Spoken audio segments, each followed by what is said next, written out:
Hi, a very warm welcome to Life, Loss and Hope. Thank you for joining us today. Please continue to share, to like and subscribe and leave your comments. Today I'm talking about endings and beginnings. In our culture and society, we are very good at celebrating beginnings and we get very excited about them, finding ways to show our love, our good wishes and our hopes for that occasion, whether it's pregnancy, a birthday, an anniversary, an examination success, a new job, moving house, and all seem to be reflected in the wide selection of cards available in a gift shop. We all love a celebration. But here's the thing, what about the endings? In the duality of life, there are endings and beginnings, and we often don't acknowledge or mark endings apart from in some more obvious ways. Grief and loss seem to have more elements of ending and finality. And although we don't want to celebrate these, it's important to mark the significance. For endings to be validated can be really helpful in the process of goodbyes and letting go. Condolence letters or cards are very meaningful and the source of much comfort in the early weeks after a death. I particularly loved the ones people had written with their own memories of my loved one, some story about them or how they impacted their lives or what they meant to them. And several things I can recall so clearly is an old school friend recounting a funny story about my father, which to this day makes me smile, and how another described him as a truly decent man. That really meant a lot to me. And so now I try to write that kind of thing in any card that I send after a death. In the previous video, I mentioned that I'd kept letters and cards of condolence for years and that I still treasured them as a potent reminder that their lives mattered, not just to me, but to other people too, and in particular the letters that I received after pregnancy loss. And here I have several cards and letters that I received 35 years ago after pregnancy loss that are really precious to me. These letters were a powerful reminder that my pregnancy was a baby, a life that began with that blue line, but in my heart was a baby right through to adulthood. Some of the things people said to me were very unkind. They said things like it was only a clump of cells, or maybe something was wrong with it, or never mind, you can have more children, or miscarriage is so common.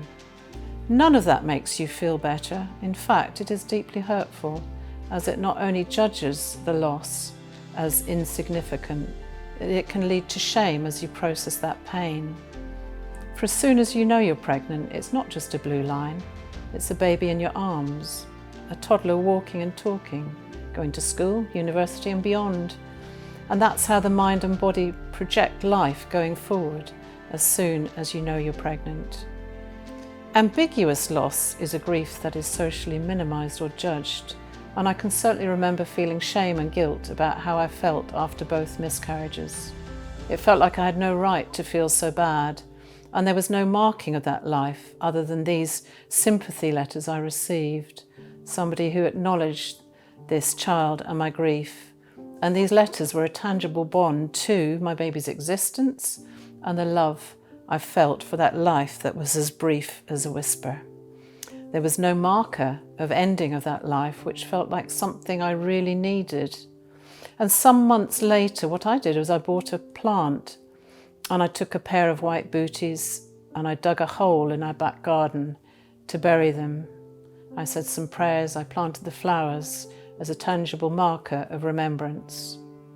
And it really helped me in a primitive way. And it's something that I've shared with others to do as a way of marking that significant ending. So I would encourage you to write a letter or a card if you know of anyone in your family or friendship group who has lost a pregnancy, to show your love, your sympathy, but also to validate that the pregnancy was a precious life and a baby in arms. Your words, like those I received, may be a lifeline of understanding and be treasured for the rest of someone's life. Marking endings has become a beautiful and important part of my grief work, bringing meaning to each last and first of loss. Another ending that is very challenging is to sell the much-loved family home, which is often necessary after a death. And when working with bereaved families who are facing this, I would ask if they would like to consider marking that ending with a small ceremony in the home before it was finally sold, where I would meet them and we would walk around the rooms and the garden, and I would ask them to share special memories that each room held, the garden held, the flowers held, and to take photographs as reminders, and to talk about the favourite times and the hard moments of life there, and then to light a candle and give thanks for all those times and memories, and finally give a blessing to the new owners and pray for a new beginning for all. It's something I've done myself now when I've had to move house and to say goodbye to the children's family home, and it really helped. When I remarried, we also marked the beginning of our new home by naming the house, praying and blessing it together.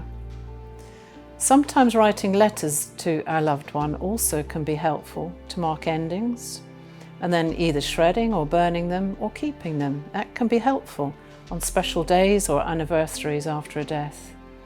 As I mentioned earlier, burying things can be very cathartic. I mentioned burying the baby's booties. I've also buried and planted other significant things at special times as a further marking that the ending and letting go was also a new beginning and a laying to rest. Marking birthdays and anniversaries after a loved one's death is very meaningful, and as an act of remembrance, giving thanks for their life. It's not living in the past, but more a way of life going on with their presence, their memories, and that continuing love.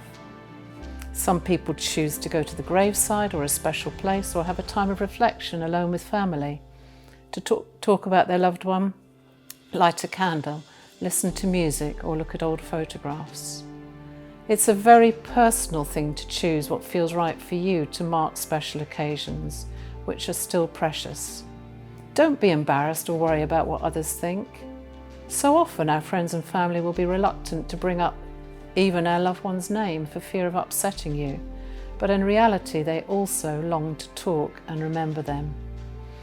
People are not mind readers, so I would encourage you to ask for what helps you and to honestly say how important it is for you to remember and to mark dates, endings, and new beginnings. There are so many firsts and lasts in grief. I think that in early grief, our lives are dominated by these, and each significant one can be acknowledged and validated. It's part of the journey. God Himself says He is the Alpha and the Omega, the beginning and the end. So He is present with you in all, and He will never leave you or forsake you.